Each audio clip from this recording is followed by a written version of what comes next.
So if you want to know who the biggest suck-ups for Joe Biden are, well, look no further than the worst feminists of all time, The View ladies. In this special episode of The View, we got Joe Biden being interviewed for the first time in God knows how long. We no longer see him anymore. Well, not that we did see him in the first place. We see President Jill Biden more. But we got Joe stumbling, mumbling, lying, grabbing thighs creepily, all the standard issue Joe Biden things we were aware of. And The View co-hosts love him so much that they compare him to one of the Beatles. It was only 2 months ago that you decided to step aside from seeking re-election, putting your country first above any personal ambition, and passing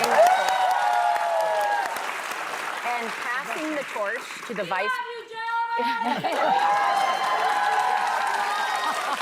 like having one of the Beatles at the table. And you passed the torch to Vice President Kamala Harris. What have these past 2 months felt like, and are you at peace with your decision? I am at peace with my decision. Look, when I ran this last term, I said that I saw myself as a transition president. Yeah. No, the hell you did not. You literally ran for re-election, got all the money and delegates, and scammed the entire Democrat Party by essentially transferring everything to Kamala with no democratic process, all because Nancy Pelosi and all the establishment cronies bullied you out of the race. Transitioning to a new generation of leadership. Now, I know I only look 40, but... Can someone explain to me what's going on here? Joe Biden is grabbing women's thighs out here as hard as Kamala is as trying to grab chicken thighs to appeal to black voters. I'm 180 years old. I've been around forever. And but what happened was we were having so much success in getting things done that people thought we couldn't get done. Right. I found myself having used more time than I would have ordinarily to, pass that torch. But working with Kamala, she is bright, she is tough, she's honorable. And the thing I like about her, and the one thing we share in common, is that we have an optimistic view of the future. Is this where the opportunity economy came from? Optimistic, opportunity, optometrist, optimum, optional. But anyways, I want the comment that he just made of getting so much things done to sink in. And I thought about that comment, and I'm only thinking of the things that didn't get done, or the things that got undone. Anyone else? I mean, there's nothing we can't do. And there really isn't.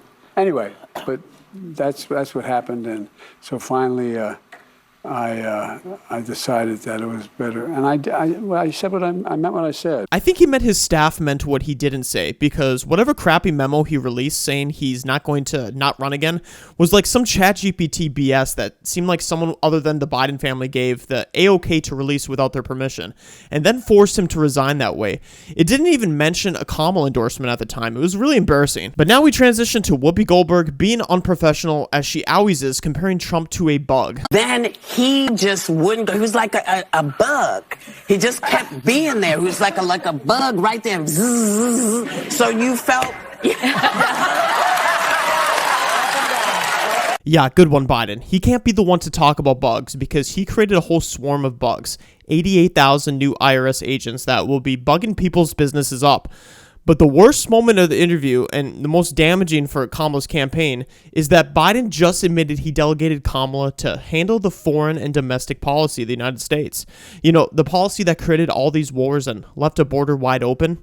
And as vice president, there wasn't a single thing that I did that she couldn't do. Mm-hmm. And so I was able to delegate her responsibility on everything from foreign policy to domestic policy. This would be one of the moments where Donald Trump would say, "I'm Donald Trump and I approve this message." Because this is not good for Kamala. Because Kamala has tried to distance herself so far away from Biden that it's not even funny, but she's about as close as it gets.